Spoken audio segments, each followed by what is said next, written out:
Merci beaucoup. Je rectifie un petit peu. Je suis le délégué général à la protection sociale et à la solidarité nationale. À l'entame de mes propos, je voudrais d'abord remercier d'avoir bien voulu porter votre choix sur ma modeste personne pour venir échanger avec vous sur la thématique de la politique de protection sociale dans un contexte de transformation économique, domaine qui constitue sans nul doute une priorité pour l'État du Sénégal. Je voudrais aussi féliciter donc mes prédécesseurs qui ont eu à délivrer donc de brillants exposés et vous dire aussi ma légitime satisfaction à ma qualité de délégué général pour participer à cette rencontre de haute portée scientifique. Il est un truisme de dire que le thème de votre atelier est un thème d'actualité, car tous les acteurs de développement reconnaissent qu'aujourd'hui, il y a des évidences découlant d'évaluations rigoureuses conduites dans divers pays qui prouvent que les programmes de protection sociale génèrent des impacts positifs sur la réduction de la pauvreté et sur l'amélioration des conditions d'existence des populations, surtout celles les plus vulnérables. Mais quelle compréhension avons-nous de la protection sociale, la transformation économique, et quel lien peut-on déceler entre protection sociale et transformation économique? Comment pouvons-nous comprendre la protection sociale dans un contexte de transformation sociale au Sénégal? Loin de vouloir trouver des définitions toutes faites et qui généralement demeurent restrictives, pour moi, il est tout simplement question d'apporter notre contribution à une réflexion scientifique. D'abord, nous pouvons être d'accord avec le professeur Alexandre Bourgeois. Dans son livre « Les comptes de la protection sociale » paru en février 2011, la protection sociale désigne l'ensemble des opérations contribuant à la couverture des risques sociaux auxquels les ménages sont exposés, la santé, vieillesse, survie, la maternité, la famille, l'emploi, logement, pauvreté, exclusion sociale, en considérant l'ensemble des régimes, organismes ayant pour mission d'en assurer la charge dans un cadre de solidarité sociale. En prolongeant la réflexion, nous pouvons trouver auprès de la Banque mondiale que la protection sociale est considérée comme étant l'ensemble des interventions publiques pour assister les individus, ménages et communautés à mieux gérer les risques afin de réduire la vulnérabilité, améliorer le lissage de la communication, renforcer l'équité tout en contribuant à un développement économique de manière participative. Pour le BIT, la protection sociale renvoie à la sécurité sociale, qui est la protection que la société assure aux individus et aux ménages à travers un ensemble de mesures publiques pour leur permettre d'accéder aux soins de santé, leur garantir une sécurité de revenus, notamment dans les circonstances suivantes: la vieillesse, le chômage, la maladie, l'invalidité, l'accident de travail, maternité, disparition d'un soutien de famille défini par la Convention 102, Convention concernant la sécurité sociale. Quant au socle de protection sociale, il peut être considéré comme étant un ensemble de transferts essentiels de facilités et de services fondamentaux auxquels tous les citoyens devraient avoir accès. En somme, nous pouvons retenir de toutes ces définitions une convergence autour d'éléments communs qui voudraient que la protection sociale puisse être considérée comme un ensemble de dispositifs de prévoyance collective et de protection qu'une société accorde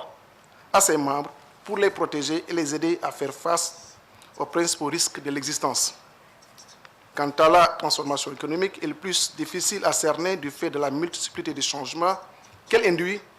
et des déterminants économiques à prendre en compte suivant les contextes politiques, géostratégiques, sociaux et même culturels. Du point de vue des conséquences politiques économiques, les transformations économiques peuvent être négatives comme elles peuvent être positives, favorisant des économies émergentes, mettant fin aux perturbations persistantes de l'économie et permettant d'engager des réformes au bénéfice des groupes vulnérables. Par conséquent, quels que soient les déterminants de la transformation économique, il est important de comprendre que la protection sociale est devenue une nécessité absolue et agit comme stabilisateur de l'économie. La protection sociale doit aider à une transformation économique positive pour combattre la pauvreté, l'insécurité, les injustices sociales, l'inégalité et atteindre les objectifs du millénaire pour le développement. Sous ce rapport, La transformation économique ou les transformations économiques ne peuvent qu'être bénéfiques dans le contexte de la lutte contre la pauvreté que qu'elles sont accompagnées par d'importants programmes de services sociaux permettant de libérer le potentiel économique et productif d'un pays. Il faut que la population soit bien nourrie, bien formée et bien éduquée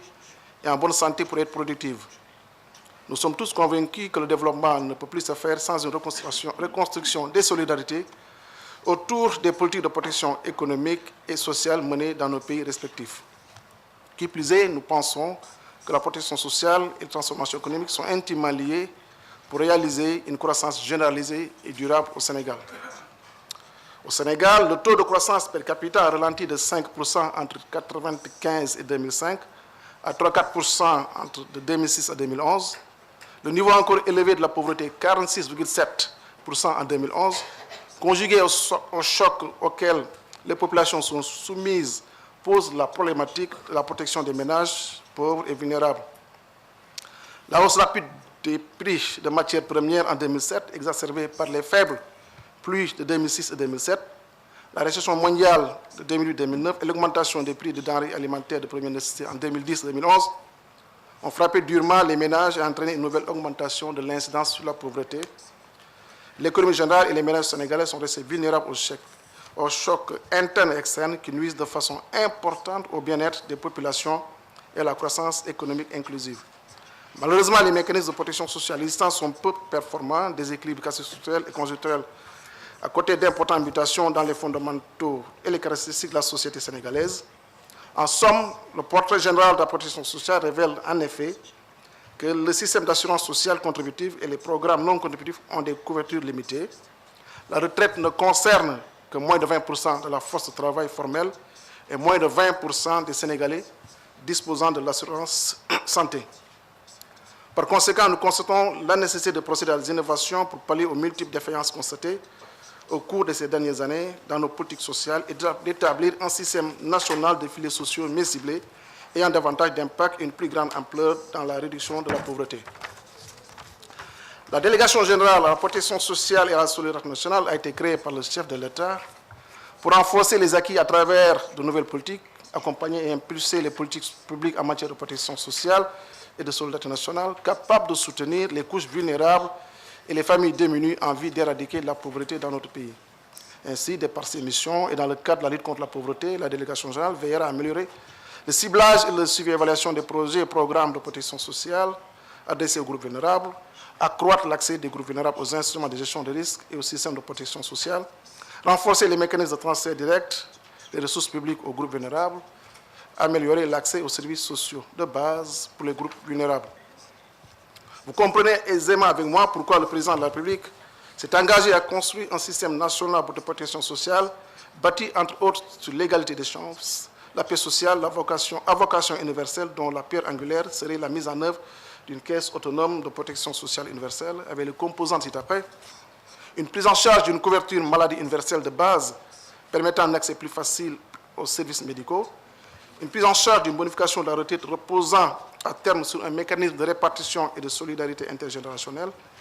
une instauration d'une bourse de sécurité familiale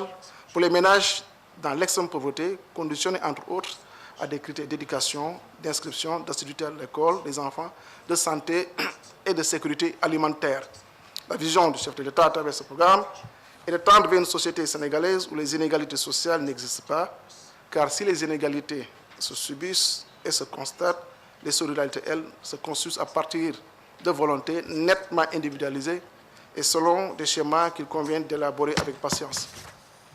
En passant par une phase pilote avant sa généralisation, ce programme initial de bourse sécurité vise plus de 250 000 familles vulnérables à faible revenu d'ici 2017, à travers une approche participative, holistique et systémique du développement à la base. La démarche du programme national de bourse est fortement fondée sur une redistribution des ressources. La justice sociale correspondant à des formes d'aide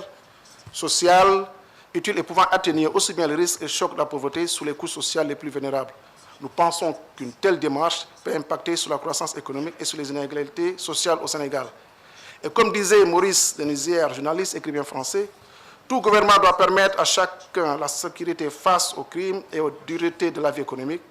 Il doit promettre à chaque citoyen le droit et les moyens de poursuivre son rêve individuel de bonheur. C'est alors et alors seulement que les gouvernés sont tenus d'obéir aux lois qui permettent à la civilisation d'exister. Nous ne pouvons terminer notre communication sans rappeler ces propos de Mme Simone de Beauvoir, qui disait, je cite, « J'appelle société de provocation toute société d'abondance et en expansion économique qui se livre à l'exhibitionnisme constant de ses richesses et pousse à la consommation et à la possession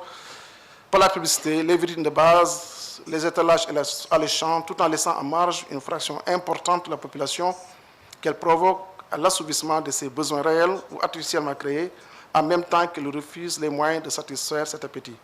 Nous comprenons avec cette grande dame que la réussite de toute politique de protection sociale et d'imitation économique positive dépend fortement d'une lutte contre les inégalités et les injustices sociales, mais aussi du renforcement de la coopération avec les partenaires. Je voudrais, avant aussi de terminer, remercier l'IFRI, les organisateurs de cet important atelier, pour avoir bien voulu m'inviter et féliciter le comité d'initiative et tous ceux qui ont contribué à enrichir la réflexion qui va certainement se poursuivre dans d'autres circonstances.